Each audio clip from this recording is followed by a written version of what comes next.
Olá, meus queridos, mais uma vez aqui com vocês, professor Cristiano, e hoje nós dando sequência ao nosso estudo aí dos princípios aplicáveis ao tema provas em processo penal, vamos falar nesse vídeo a respeito do princípio da proporcionalidade.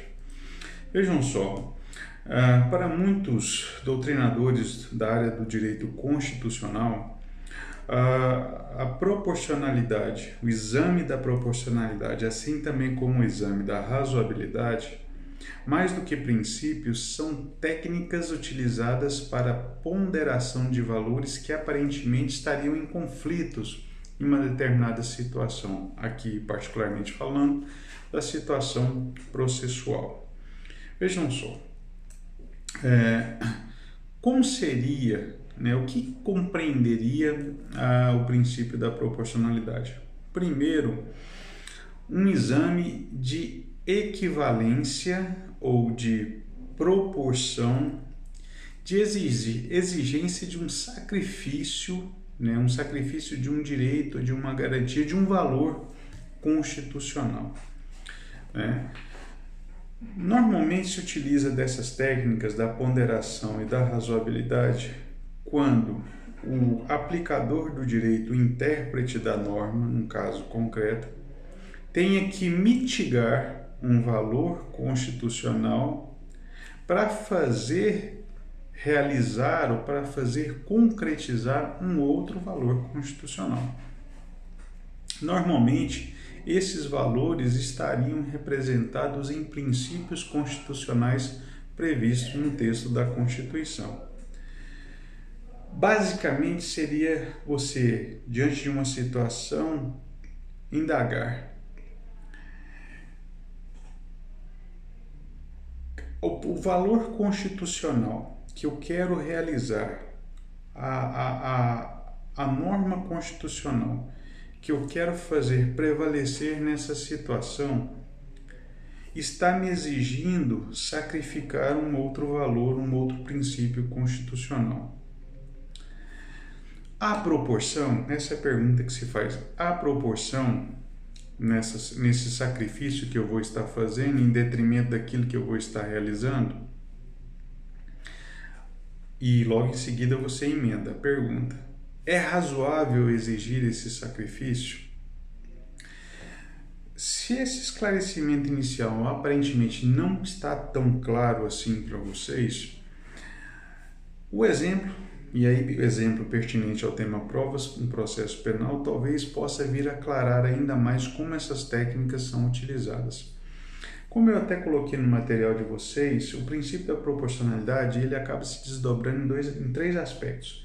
O primeiro, da adequação. A medida adotada deve ser idônea a atingir o fim proposto, verificado se há uma relação de meio e de fim. É claro que primeiramente então você vai olhar assim, olha, a forma ou a situação processual que eu estou vislumbrando, o meio processual que eu estaria utilizando para realizar o objetivo, ele é o meio adequado? Se é o meio adequado, ótimo, então já venceu a primeira etapa. O segundo aspecto que decorre do princípio da proporcionalidade, ele é o meio necessário? Dentre as diversas formas que eu tenho para realizar, eu estou invocando aquela que traria o menor sacrifício? Lembre-se que eu falo que é uma técnica de ponderação de valores aparentemente em conflito. Então, na medida em que eu realizo um dos valores, eu necessariamente não estou anulando, mas eu estou mitigando um outro, Então, eu estou utilizando do meio que implicaria em menor sacrifício, é uma outra indagação. E o terceiro aspecto é a proporcionalidade em sentido estrito, que significa, entre outros valores em conflitos. No caso concreto, a decisão do juiz deve ser orientada a salvaguardar o de maior relevância. Lembre-se, dois conflitos aparentemente antagônicos, ambos com status constitucional. Naquele que eu vou buscar realizar, eu realmente estou realizando de maior importância no caso em concreto, ou estou tentando realizar um de menor importância e sacrificando de maior relevância? Pois bem, trazendo talvez a questão agora para a prática, a gente busca socorrer este princípio normalmente com problemas que podem surgir de maior complexidade. Então vamos lá. Se a gente observar o texto da nossa Constituição e também o Código de Processo Penal, ele proíbe, por exemplo, a utilização de provas ilícitas, já que eu tenho que trazer o tema para a gente analisar o impacto do princípio da proporcionalidade dentro da nossa temática, que é provas em processo penal. Então vamos lá, dentro dessa temática, o texto da Constituição diz o seguinte, que é vedada a utilização em processo penal, no processo, das provas obtidas de maneiras ilícitas. Nós teremos uma oportunidade para tratar só de provas ilícitas, toda a problemática que envolve esse tema provas ilícitas no processo penal, mas aqui eu quero utilizar essa questão como um exemplo. Indago para vocês, a acusação pode se valer de provas ilícitas contra o réu? Óbvio que não. Nós temos aí a situação realmente em que isso é vedado. A Constituição é clara em proibir essa situação. Mas se eu mudasse apenas um pouco a pergunta e dissesse para vocês assim, indagasse de vocês assim, a prova ilícita, ela não pode ser utilizada no processo penal? Essa afirmação não é de toda verdadeira. Mas como não? Exatamente por uma situação em que inclusive já foi enfrentado pelo Supremo Tribunal Federal, quando a utilização da prova ilícita, ela vem em favor do réu no processo criminal. Vamos pegar uma situação bem atual para a gente poder pensar sobre essa questão e aí vocês perceberem o impacto de como funciona o princípio da proporcionalidade. Nós já trabalhamos dentro de uma premissa, nós temos um valor constitucional aqui já claro. A nossa Constituição proíbe a utilização de provas ilícitas contra o réu. Recentemente nós vimos aí, não faz muito tempo, a divulgação por aquele site, o Interceptor, aquele jornalista, o Glenn, que obtendo conversas hackeadas de procurador, de um grupo de Telegram onde participavam procuradores da Lava Jato, policiais da Polícia Federal que atuam na Lava Jato, mas também um dos integrantes, o ex-juiz Sérgio Moro, com base nessas conversas hackeadas e que, olha, não foram efetivamente negadas por nenhum dos interlocutores desses diálogos, principalmente no que tange o seu conteúdo, mostrou claramente ali uma situação em que o juiz do caso, à época o juiz do caso, orientava e pelos diálogos mostrava uma parcialidade quanto ao resultado do processo. Então vejam só, então nós destacamos e identificamos aqui um segundo valor igualmente constitucional, que o devido processo legal só se realiza quando conduzido por juiz imparcial, Juiz que realmente tenha isenção de ânimos para processar, conduzir e julgar o caso. Se a Constituição garante a regra do juiz natural, garante também a do juiz imparcial. E somente quando o juiz é o juiz natural da causa e esse juiz é um juiz imparcial, é que nós temos o chamado devido processo legal.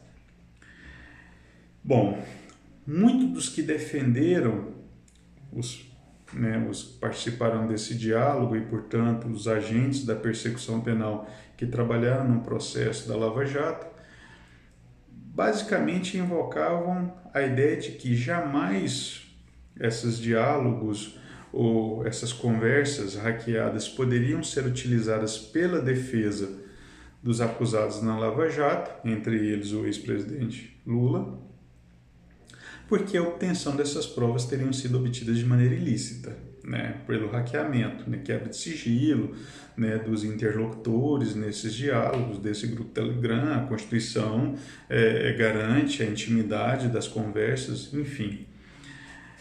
Eu pergunto para vocês, se coloquem na posição daqueles que estariam atuando pela defesa dos que foram processados e julgados no processo da Lava Jato, pelo próprio juiz Sérgio Moro, E se coloca, a gente precisa pegar imagens para a gente facilitar o exemplo.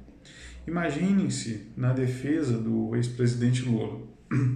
Se desapeguem de qualquer tipo de preferência política, ideológica ou mesmo de caráter das pessoas envolvidas e se coloquem na condição de defensores ou de advogados, defensores públicos ou advogados.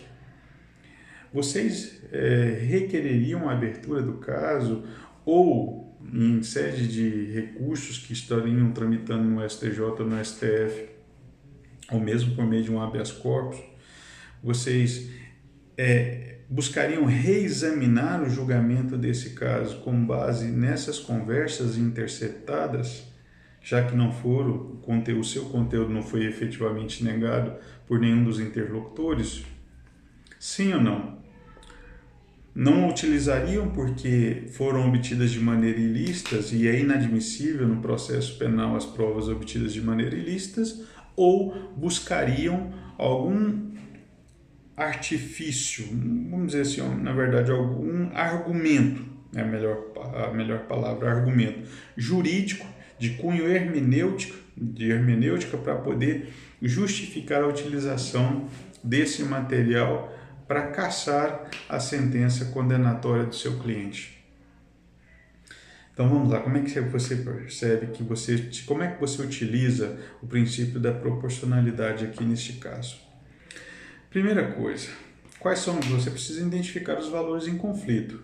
De um lado, o devido processo legal, né, ali materializado pela questão de que não havia juiz imparcial, essa é a sua tese para o caso e, portanto, violou o princípio do devido processo legal.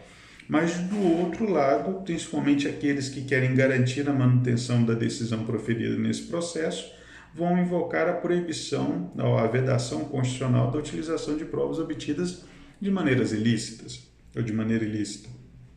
Ok.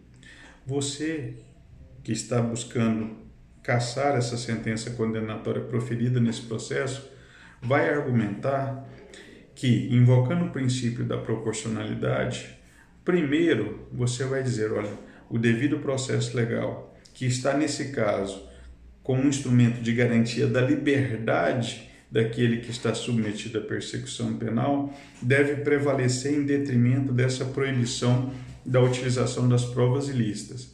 Até porque, olha só da questão da razoabilidade, até porque a proibição de utilização de provas ilícitas no processo está no texto da Constituição como uma garantia do que está submetido à persecução penal e não das agências de persecução penal. Essa proibição de utilização de provas ilícitas é uma proibição que se dirige àquele que investiga, àquele que acusa, àquele que vai julgar, e não ao réu que é o objeto da persecução penal.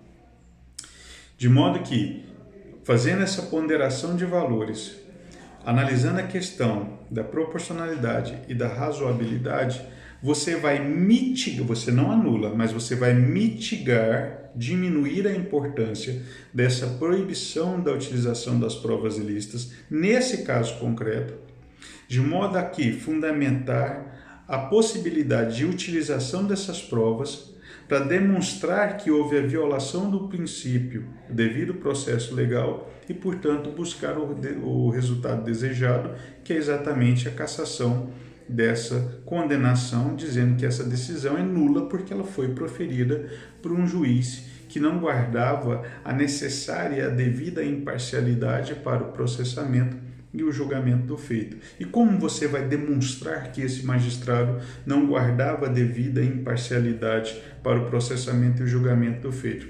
Exatamente pelo conteúdo dos diálogos, inclusive atribuído a ele mesmo, o próprio juiz, né, que mostram, que revela claramente que ele não tinha essa devida imparcialidade. Então eu quis trazer essa situação até porque realmente o pano de fundo, todo o diálogo, todo o debate em torno desse caso concreto vai em certa medida, melhor dizendo, vai exigir exatamente esse exame da questão do princípio da proporcionalidade para ver essa ponderação de valores para que a decisão realize, em última análise, o melhor valor constitucional que está aqui nessa situação de conflito com outro valor constitucional. Eu espero que vocês possam ter compreendido como exemplo, porque já me valendo de uma advertência que eu fiz anteriormente para vocês, o que fundamentalmente diferencia um princípio de uma regra é o maior grau de abstração de um princípio. E se existem dois princípios que realmente guardam uma força de abstração, ou um maior grau de abstração, realmente são os princípios da proporcionalidade e da razoabilidade. Ok? Então esse era o recadinho desse vídeo, para a gente tratar especificamente da questão do princípio da proporcionalidade e como ele impacta, né, na questão das provas em processo penal, trabalhando como exemplo a questão de flexibilizar essa proibição da utilização de provas ilícitas quando ela é para ser utilizada em favor do réu em um caso concreto, ok? No próximo vídeo estaremos falando do último princípio que nós selecionamos para tratar do tema provas em processo penal. Até o próximo vídeo, um abraço.